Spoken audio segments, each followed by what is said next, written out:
The Genealogy Guy podcast, demystifying technology and exploring family tree research. Please remember to subscribe and share the podcast with family and friends. Welcome along to another episode of Armchair Genealogy with me, Mel, the Genealogy Guy, who, like you, is on the journey of family tree research. This episode, I'm joined by professional genealogist Kelly Cornwell from whoamiresearch.com. Kelly's work covers everything from teaching social media skills and online research to unlocking treasures on National Archives' website. She's presented to the Society of Genealogists, the Family History Federation, and many local history groups with a special passion for stories of transported convicts. Sounds very intriguing. Kelly brings history to life in a way that both is practical and deeply human. Let's jump in and hear her story. So, welcome along to the studio. Hello, Mel. Thanks ever so much for having me. That's a pleasure. And the first question I'd like to kick off with, as I usually do with everybody, what sparked your interest in family history research? Where did it all start? Like many others that get drawn into this world, it was listening to family stories when I was growing up. My paternal side of the family more so. So both my grandparents on my dad's side were the eldest of their siblings. My dad was the eldest and I was the eldest. So as a child, I was lucky enough to have lots of great aunts and uncles still living around me. Quite regularly we'd meet up. And I just grew up listening to this other place in time, but it almost felt like an actual place that they were speaking of. I could picture it in my mind. Just became obsessed with it, really. I think it was probably around about the time I was planning to get married. I don't know whether it was the thought of I was maybe losing my identity. And so I don't know, subconsciously, this is me just kind of looking back on it. I don't know whether that prompted me to actually start documenting this now. It sounds as though you've done exactly what I tell everybody to do, which is talk to all the people that are still alive, that are older and got memories. So you had a great start to it all. What led you into becoming a professional genealogist from starting there? How did you suddenly go, oh, actually, I could do this as a job? It was a bit strange. So I've obviously, as we all get asked by friends, oh, you do your family history, can you help me?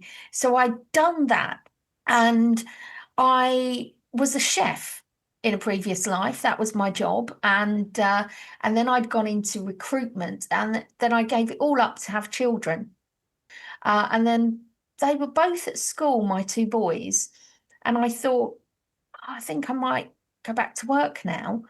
But my husband worked away quite a lot, so I needed something that would fit around the children.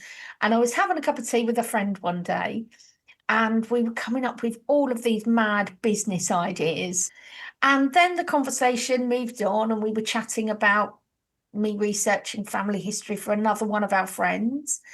And then this friend said, well, why don't you do that? Research people's family history and charge them. And I thought, oh, I can't do that. That's never going to work. And it's just me. The whole imposter syndrome slapped me round the face and said, no, you can't do this. But kind of as a bit of fun, we came up with a logo and a company name. And then I created a Facebook page, but I didn't launch it. It wasn't live. I was just kind of playing around with things. And it started feeling a bit more real. So I signed up to WordPress and created my own website because I thought I really don't want to lay out any money because I don't know if this is going to work and I don't want to be out of pocket. So I did everything as cheaply as I possibly could. And then on the 5th of October, 2016, I made my Facebook page go live. And by the end of that day, I had 4 clients. Fantastic story. It was bonkers. So it just goes to show you can from a little acorns and all that sort of stuff, and then projects can happen. So I know one of your specialist areas is transported convicts. How did you get in? Did you find somebody in your family, or was it just something that intrigued you?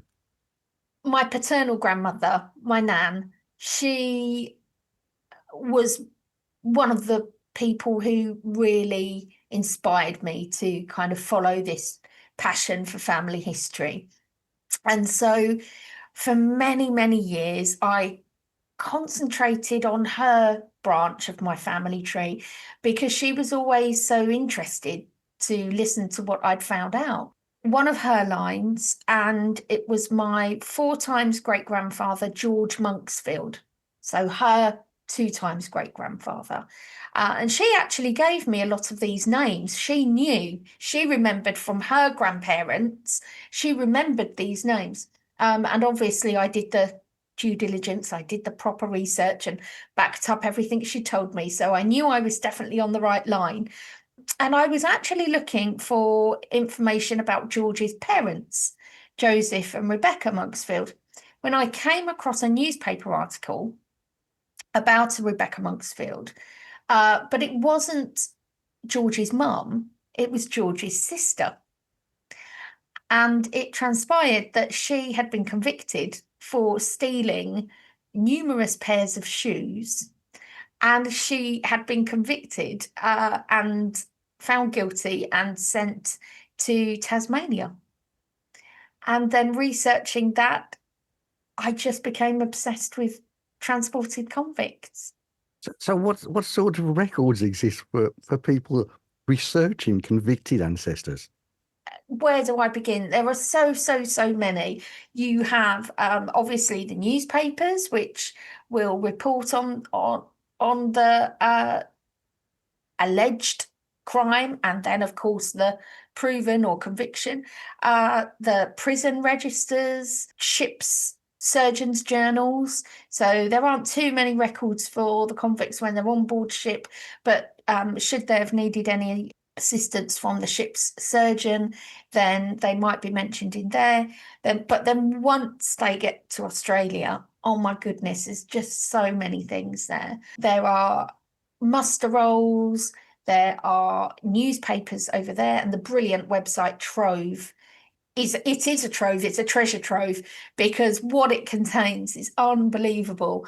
And one of the things that it does have is newspapers. So there are lots of newspaper articles about convicts absconding and then being apprehended and brought back. There are conduct records, which are my absolute favourite, because my ancestor Rebecca was a bit naughty, and her conduct record is just brilliant. It just gives us all the details of her mischief. Just all sorts, certificates of freedom, and so much of it's available online for free. If you were talking to somebody that's discovered something and they think there's a convict in there, just to get them started, what advice would you give to someone just starting to explore a convict's ancestor story? What I would say is try and find the name of the ship that they were on board, because in convict records over in Australia and Tasmania, mainland and in Tasmania, the convict records, whether they be muster rolls or conduct records, they'll have the person's name, and they always have the name of the ship that they were transported on. So once you've found that, it's unlikely that there are two people with the same name on board the same ship. It's possible, quite often we'll think that a name's unusual. And then when we start digging around, we think, oh, actually, there were quite a few of those people with the same name. How do I distinguish between them? Knowing the name of the ship that they were transported on will help you a great deal, because their number that they'll be issued with. So, for example, with Rebecca, her number was 114. And she was transported on board the ship Eliza. And there were several ships called Eliza. But if I'm looking at convict records, if I look for Rebecca Monksfield, number 114 on the ship Eliza, it's pretty certain that I've got the right person. And then you can just follow the whole journey. It sounds as though you need certain clues just to get you underway and running. I'm just imagining like it must be a nightmare if it's just something like John Smith. So. It can be done. I have done it. Actually, it wasn't a Smith, it was a Brown. But yes, it can be done. If your convict ancestor was from London and they were tried at the Old Bailey, there's a brilliant website called Old Bailey Online, and they have trials. They have transcriptions of the trials that were heard at the Old Bailey. And so you can look on there and you can find out information about what happened during the trial, and they're full of detail. They're absolutely fantastic. If your ancestor was outside of London, then you'd need to go to your local record office and look at the court records for your particular area. Or if they were at the assizes, then you need to go to the National Archives. But websites such as Digital Panopticon, Digital what? that Digital Panopticon, Wow. I think if I remember rightly, I think panopticon was a term that was given to a certain style of prison that kind of looked like almost like a starfish, I suppose. I think it means kind of like all viewing. So there was a prison style that had like a core central section and then it had arms coming off of it. Yes, so Digital Panopticon, again, it's predominantly based on convicts whose trials were at the Old Bailey. But I've actually been looking at somebody from Suffolk this morning, and who was at the Quarter Sessions in Beccles, who's then, he was listed there and so on. So you can find people from other areas of the country if their trial went there. But yes, just look online and use Find My Past, have got some excellent collections on there, and you can just kind of go fishing first of all and type what you do know and see what comes up, and then you can start verifying everything afterwards. And I know you also run like sessions, like training sessions with individuals and with groups of people. How do you balance the emotional side of uncovering a story with just the dry technical side of research? It's hard, isn't it? It's really hard, and particularly if you're a professional genealogist, you have to be a little bit more disciplined, because you do get attached to the people that you're researching, the family that you're researching, and it's only natural you're going to want to dig a little bit more. You're going to want to find out. It's really hard to draw that line and say, no, okay, this is what the client's asked me to do. This is what the client's paying me for. If I continue down this rabbit hole, I'm doing it on my own time. I'm not getting paid for it. And if you've got a number of clients that you're balancing or other work and you're trying to fit it all in, you do have to be quite disciplined. It's hard not to get involved. You do feel for them. And the thing is, if you tell that in your client report, you have to be professional and you have to be quite dry in certain aspects. But if you tell that story to your client, they're going to want to know more, and then hopefully they might commission you to do further research. So yeah, you always need to get involved emotionally. So I know you all run sessions on working with social media, which I've spoken to other people, and it's becoming a vibrant thing. So how important do you feel that social media is for genealogists in today's world? I think it's huge. So I teach the course with Pharos, and our big boss, Karen Cummings, was a guest on your podcast recently, or one of the courses that I run for them is using social media in family history. And we explore different platforms, but we also explore the different ways that the platforms can help us. So social media as a whole has so many different benefits, but certain platforms are better for certain things. It depends what you want out of it. So for example, Facebook, in my opinion, is the only platform to have successfully implemented a groups tool.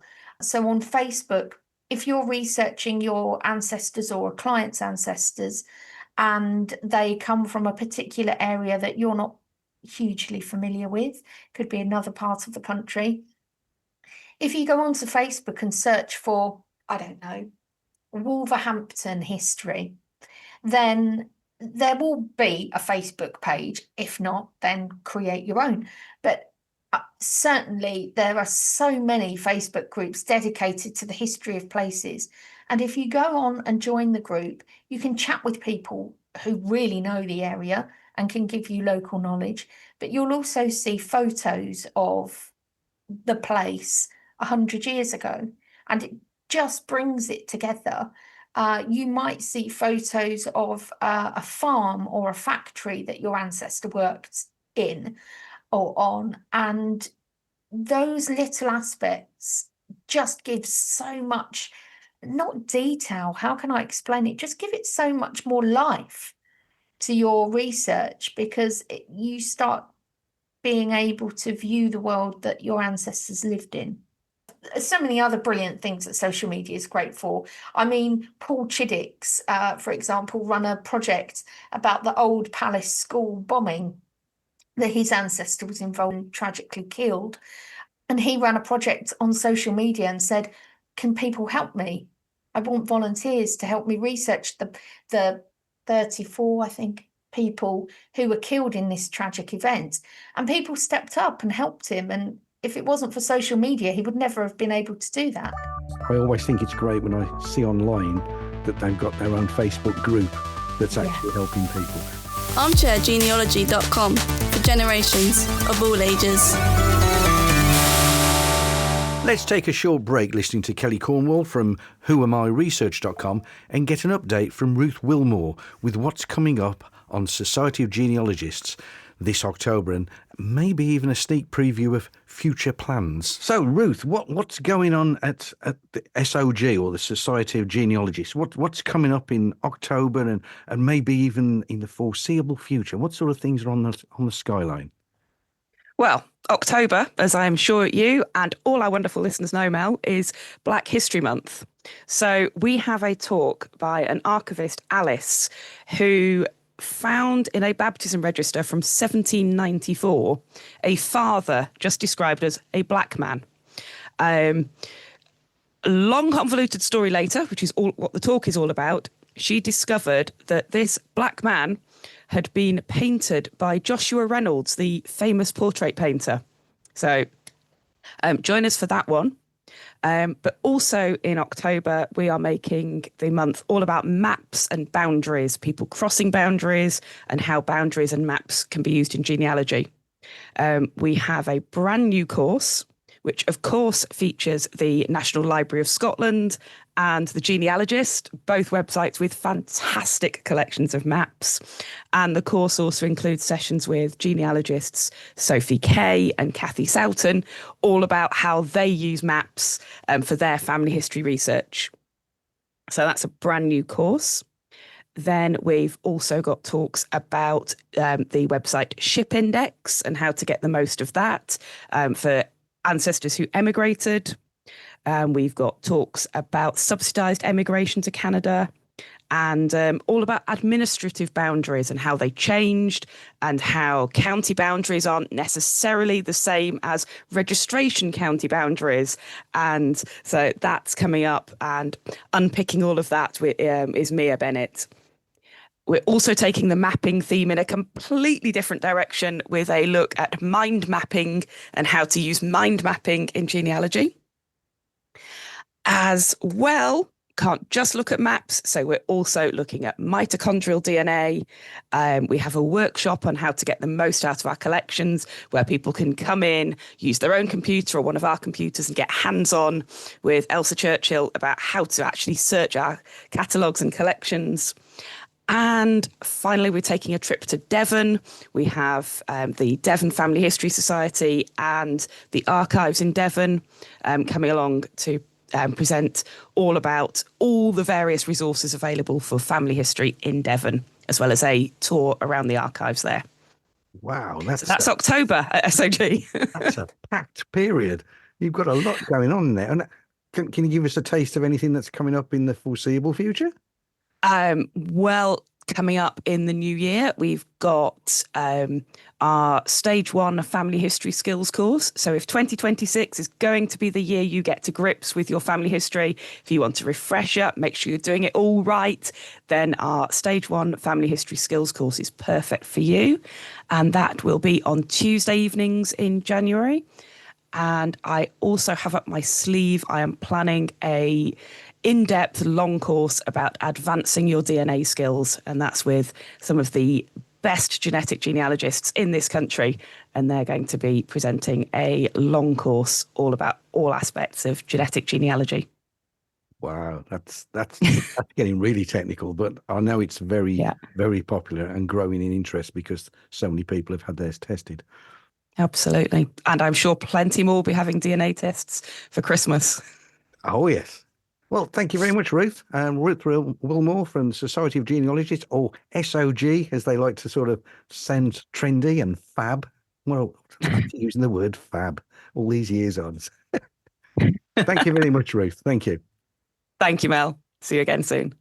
And now back to the second half of the chat with Kelly Cornwell, giving some more tips and experience about genealogical research. You've got over 20 years' experience researching family histories across England, Scotland, Wales, Northern Ireland, USA, Australia. Which is the hardest country to try and track down stuff? Oh gosh, it's really hard. I think it depends on the time period. If I'm perfectly honest with you, Mel, when I started my business and these clients came in, not the first four, but I didn't want to say no to anybody. And people were coming to me and saying, "Oh, could you research my ancestor who in Ireland and I was saying, "Yes, of course I can." And I came away and thought, I've got no idea about Irish records, but I didn't want to say no. So I then spent, days and days and days trying to teach myself about Irish records from some of the fabulous online resources that there are. And then the same for America. Somebody came to me about America and I went, yeah, of course I can do that. I thought, oh my goodness, no, I don't know what I'm doing here. So again, I had to have a mad cramming session of trying to find out what was available. Now, luckily, I've learnt the error of my ways. And if a client approaches me about a subject that I'm not comfortable with, I am much, much more confident now to say, I'm sorry, that's not really my area of expertise, but I can definitely point you in the direction of somebody who can help you with that. The hardest one, I would probably say India. So I was helping a client research her British family, and the husband had been serving in the British Army over in India, and he then married, no, it wasn't him, it was his son, married a local girl. So then I needed to start looking at Indian records. And that was when I realized, no, this is beyond me. So the British Army records, yes, I could certainly deal with those. And there are lots of records from the British Army overseas, and I could do that. But then when we were looking at the family that settled there and who weren't employed by the British Army, then I thought, no, this is, I wouldn't be doing justice to the work because there would be big gaps of knowledge and that wouldn't be fair to the client. So I said, okay, I've done this bit. Now I think you need to go to somebody that's an expert in Indian history to then take a look at that. You mentioned the National Archives. So with the experience you've had of working with other people and helping other people, what do you wish more people understood about using the National Archives online? Well, first of all, I think people need to know that what you see on Ancestry or Find My Past is a drop in the ocean to what is really out there. People look on Ancestry and Find My Past and they say, oh, there are no records about my ancestor. Yeah, there probably are, but you're probably just not looking in the right place.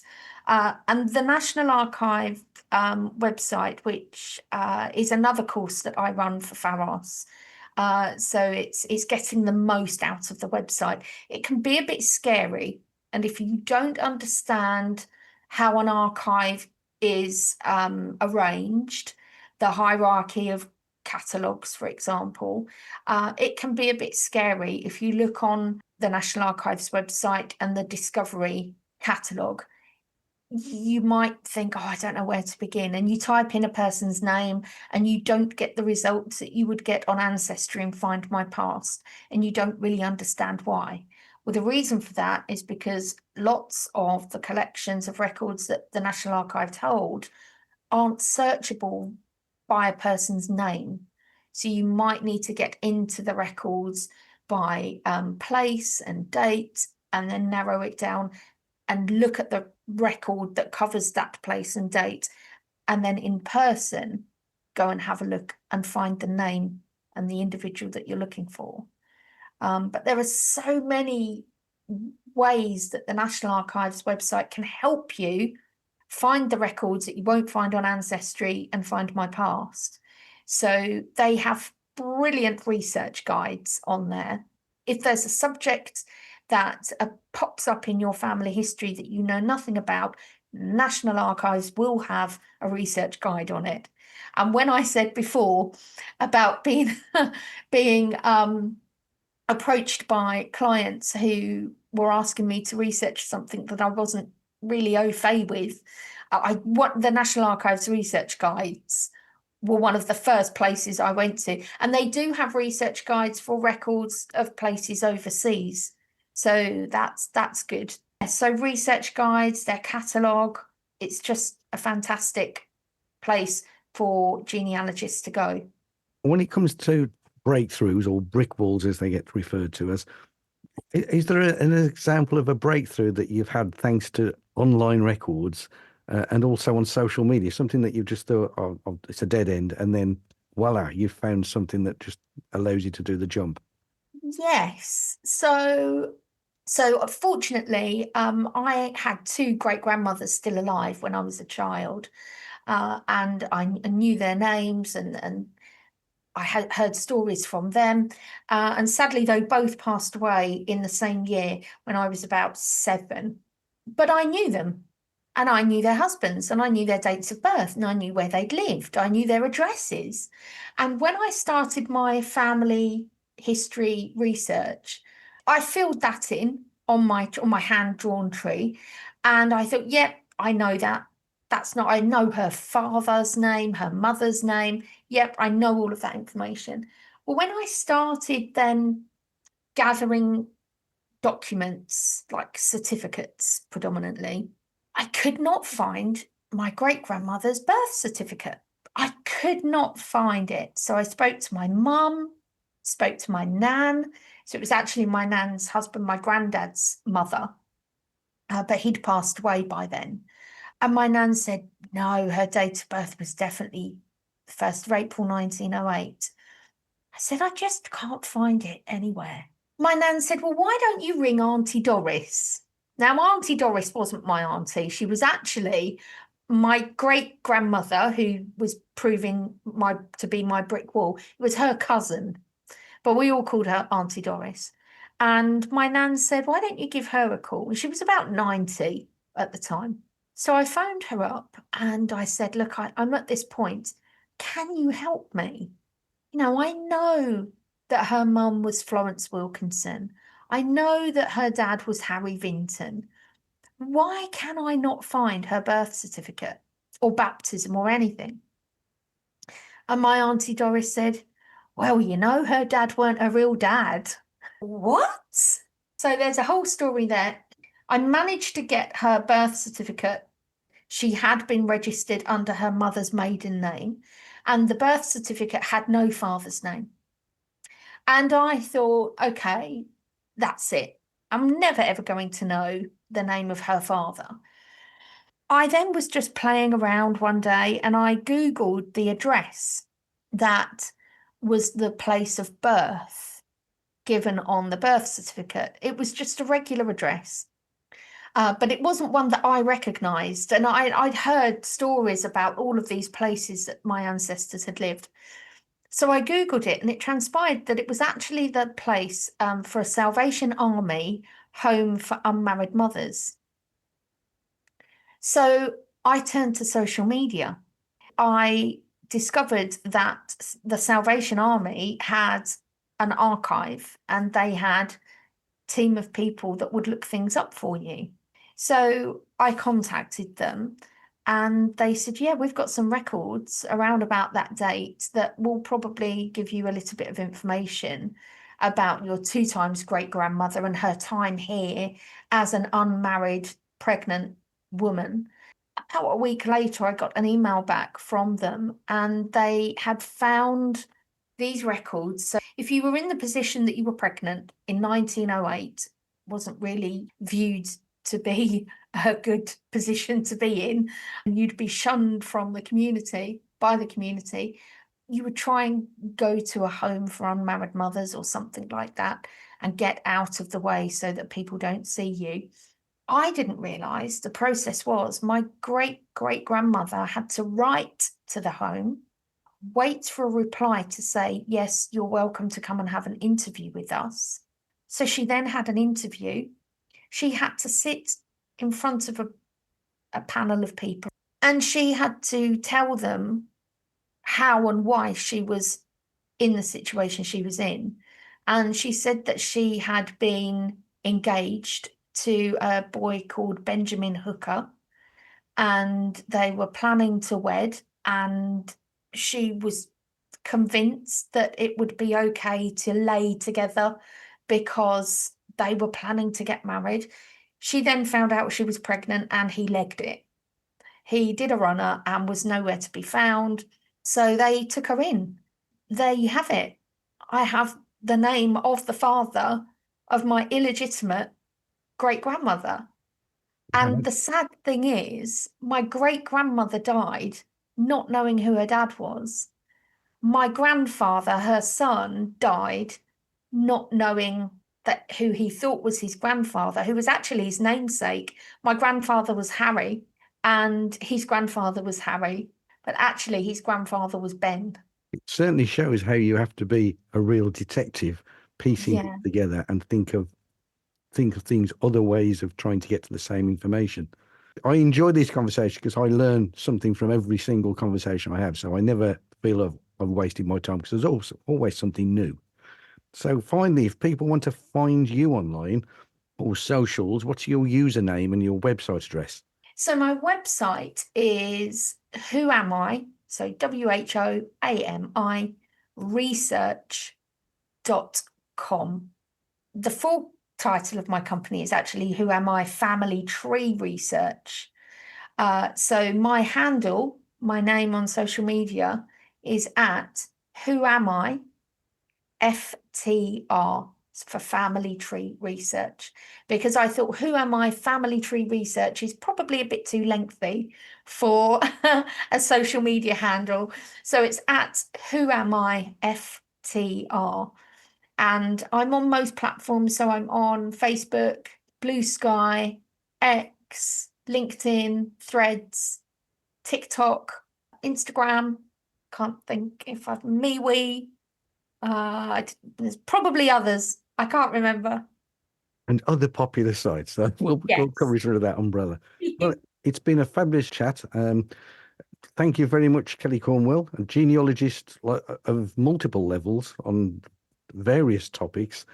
I wish you every success with the continued growth of your company, and also with helping people just find out their histories and support them in their own research as well.